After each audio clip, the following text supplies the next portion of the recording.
नमस्कार दोस्तों, स्वागत है आप सभी का द कृष्णा क्लासेस में। तो दोस्तों, उत्तराखंड की जो कांस्टेबल की परीक्षा थी, उस परीक्षा को लेके काफ़ी लोग चिंतित हैं और काफ़ी लोग आश्चर्यचकित भी है, क्योंकि यूकेएसएससी का जो पैटर्न था और वो परीक्षाएँ यूकेपीएससी करा रहा है, लेकिन पैटर्न पूरा डिफरेंट आपको दिखा। उसमें अलग झलक दिखी और यूकेपीएससी की अपनी झलक दिखी, जो कि उनके पास कराने का तरीका है। तो इस बारे में मैं आप सभी को लेके आया हूँ, जिनका ऑफलाइन क्लासेस में काफ़ी जलवा है आज की डेट में और उन्होंने काफ़ी एग्ज़ाम दिए हैं, क्वालिफ़ाई किए हैं, यूकेपीएससी का प्री निकाला है, आगे जो अभी हुए थे एग्ज़ाम, और साथ ही साथ उन्होंने यूकेएसएससी से भी काफ़ी एग्ज़ाम क्वालिफ़ाई कर दिए हैं। तो ऐसी शख्सियत से मैं आप सभी को मिलाना चाहूँगा और शख्सियत का जो नाम है वो है केडी सर। आजकल जलवा है सर आपका। नमस्कार सर, आपका नमस्कार सर। स्वागत है कृष्णा क्लासेस में। नमस्कार सर। तो सर, आप क्या बताना चाहेंगे, ये जो एग्ज़ाम हुआ था पुलिस कांस्टेबल का, इस बारे में काफ़ी बच्चे जानना चाहते हैं कि क्या पढ़े, क्या ना पढ़े, क्योंकि जो पैटर्न था काफ़ी चेंज जैसा दिखाई दिया था यूकेपीएससी का।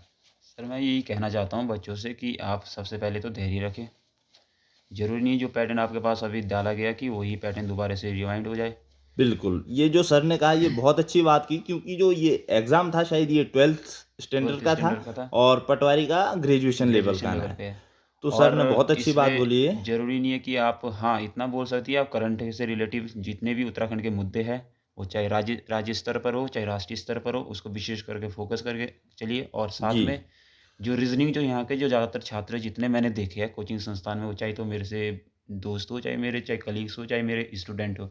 ज़्यादातर बच्चे यहाँ पे फ़ोकस नहीं कर पाते रीज़निंग पे, जी। या तो पढ़ते ही नहीं है, यदि पढ़ते भी हैं तब भी ज़्यादातर उस पे जी, डेप्थ में जी। नहीं जाने की कोशिश करते हैं। बहुत सही कहा है, क्योंकि यहाँ पे हमने भी देखा है, जो उत्तराखंड के स्टूडेंट्स रहते हैं, उनका एक रहता है कि उत्तराखंड पे ज़्यादा झुकाव रहता है और रीज़निंग और करंट पे कम।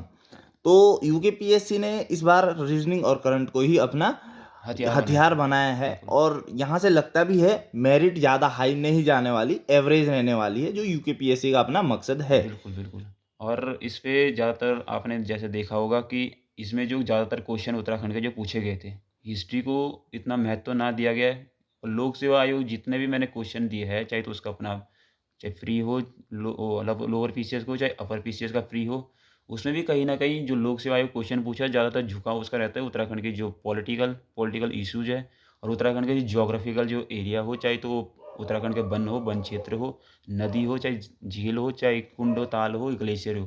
तो विशेषकर इन चीज़ों पे फ़ोकस करने की ज़रूरत है, क्योंकि हाल ही में जो मुद्दा भी है एनवायरनमेंट जो बचाने का जो सरकार के द्वारा जो बार-बार जो कोशिश की जा रही है, हो सकता है आयोग उसी को एक जी, नज़रिया जी। बनाकर ऐसे क्वेश्चन पूछता है, तो ये भी समझना होगा कि आयोग की जो सोच क्या है, तो इस प्रकार से आपको अपना जो रणनीतियाँ बनानी होगी आगे के लिए। जी, मतलब सीधी-सी बात है, आयोग कहीं न कहीं ये भी देखते हैं कि ऐसे क्वेश्चन डाले जाएँ, जिस पे विवाद कम हो, विवादास्पद हुँ। क्वेश्चन ना हो बिल्कुल, बिल्कुल। और उससे बच्चों को और समाज को एक गुड मैसेज है। हाँ, और इसी वजह से आयोग शायद पुराना जो हिस्ट्री है, विवाद रहा रहता है उत्तराखंड का, उस पे कम फ़ोकस करते हाँ, हैं। क्योंकि क्योंकि उत्तराखंड के पास बहुत कुछ है ऐसा, हुँ। जो आप आगे पढ़ सकते हैं और आगे समझ सकते हैं। क्योंकि उत्तराखंड का जो अगर इतिहास की बात करें, उत्तराखंड के इतिहास का तो इतना बड़ा मतलब टाइम पीरियड लग जाता है कि उतने में आप ज्योग्राफी को 2 या 3 बार पढ़ सकते पढ़ हैं। सकते हैं। जी। क्योंकि उत्तराखंड का जो हिस्ट्री पहली बात तो ये कि कंट्रोवर्सी इतनी है कि हर राइटर कहीं न कहीं अपनी ओर से नहीं बोलता है कि उसके अनुसार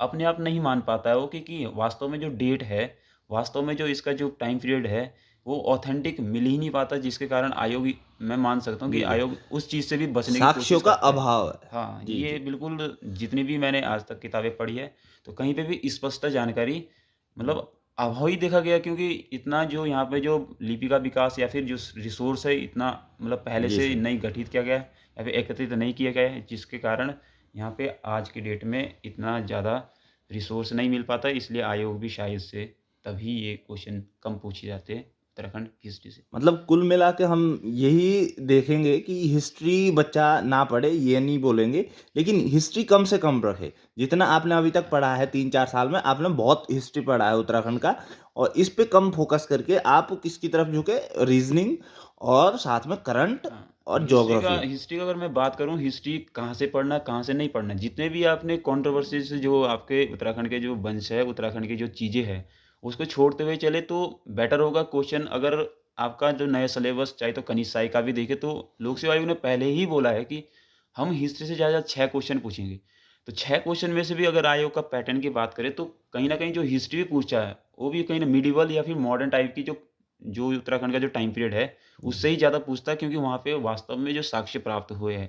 जब से अंग्रेज़ ने यहाँ पे प्रवेश करा, जब से यहाँ पे राज्य की माँग उठने लगी और जब से यहाँ पे जब पूरे देश में जब आपका स्वतंत्रता आंदोलन की जो बागडोर चलने लगी, स्वतंत्रता आंदोलन चलने लगा, तो उसमें उत्तराखंड की जो योग्यता क्या थी, भूमिका क्या थी, यहाँ की महिलाओं की बात करें, चाहे यहाँ के युवकों की बात करें, चाहे यहाँ पे राजनीतिज्ञों की बात करें, तो क्वेश्चन कहीं न कहीं उसी के इर्द-गिर्द आयोग पूछ रहा है। ये चाहे तो एक पेपर की बात नहीं है, जो जितने भी आयोग के द्वारा पेपर किया है, वो चाहे एफआरओ का हो, वो चाहे एनटी का हो, वो चाहे अपर पीसीएस का हो, उसमें भी आयोग के द्वारा जितने भी क्वेश्चन पूछे, तो उसी से रिलेटिव आगे जो उसके अगल-बगल वाले जो क्वेश्चन थे, वही पूछे गए। ज़्यादातर फोकस आयोग का यही था। इसका मेन मुद्दा यही है कि उत्तराखंड में रिसोर्स का अभाव है। इससे जी, आयोग बचना चाहता है ताकि कौन कंट्रोवर्सी कम से ना कम रहे। हो। धन्यवाद। मतलब कंट्रोवर्सी से ज़्यादा बचना चाहते हैं। जी सर। तो यही है, सर का बिल्कुल स्पष्ट कहना है कि हिस्ट्री पढ़े लेकिन ऐसा जिस पे साक्ष्य प्राप्त हुए हैं। जी, और सर कहना चाह रहे हैं कि जो उत्तराखंड के बच्चे हैं वो रीजनिंग पर ज़्यादा ध्यान दें और करंट पर ज़्यादा ध्यान दें, पॉलिटिकल पर ज़्यादा ध्यान दें। क्यों सर, यही आपके एक मकसद है यहाँ के जो उत्तराखंड के बच्चे हैं। तो हाँ। धन्यवाद करना चाहूँगा सर आपका, आपने अपना अमूल्य समय निकाला हमारे। और मैं आप सभी छात्रों को भी बताना चाहूँगा सर, यहाँ पे 2-3 कोचिंग इंस्टीट्यूट है, वहाँ पे क्लासेस देते हैं और पढ़ाते हैं। साथ ही साथ कभी भी जॉइनिंग लेटर आ सकता है। काफ़ी परीक्षाओं में इनका चयन हुआ है, प्री निकाला है और कुछ में फाइनल सिलेक्शन भी हो चुका है, जहाँ तक मुझे लगता है। तो सर आपका इसके लिए भी कांग्रेचुलेशन, कभी भी आपका धन्यवाद सर। जॉइनिंग लेटर आ सकता है। और बहुत-बहुत धन्यवाद सर, आपने कृष्णा क्लासेस के द्वारा सभी बच्चों को बताना चाहा कि किस क्षेत्र में आप जाएँ और किस क्षेत्र में आप पढ़ाई करें। और उम्मीद करेंगे सर आप बहुत जल्द ऑनलाइन प्लेटफ़ॉर्म भी अपनाएँ। और हम तो चाहेंगे आप कृष्णा क्लासेस का ही ऑनलाइन प्लेटफ़ॉर्म बिल्कुल, अपनाएँ, बिल्कुल। पर अपना भी अपनाएँगे तो आपको बता दिया जाएगा सभी छात्रों को कि यहाँ पे केडी सर आए हैं ऑनलाइन प्लेटफ़ॉर्म में। क्योंकि देहरादून के साथ-साथ सर दूर के दराज के छात्र होते हैं, वहाँ तक नॉलेज का अभाव हो जाता है, तो उनके लिए भी ज़रूरी है ये। इस पर भी आप सोचेंगे सर, उम्मीद बिल्कुल, रखेंगे बिल्कुल। आने वाले टाइम में। तो सर बहुत-बहुत धन्यवाद सर। Thank you sir. और सभी छात्रों का धन्यवाद। और जुड़े रहें, सब्सक्राइब करें, चैनल को शेयर करें। आगे भी इसी तरह से सर से बात की जाएगी और नई-नई अपडेट्स आपको दी जाएगी। तैयारी किस प्रकार से करें इसके भी आपको पूरा टिप्स दिया जाएगा। कनिष्क सहायक यूकेपीएससी के बारे में, उसका सैलरी, वो सारी वीडियोस आपको निकाल दी जाएगी। धन्यवाद दोस्तों, जय हिंद। अपना ध्यान रखें, अपनों का ध्यान रखें। नमस्कार।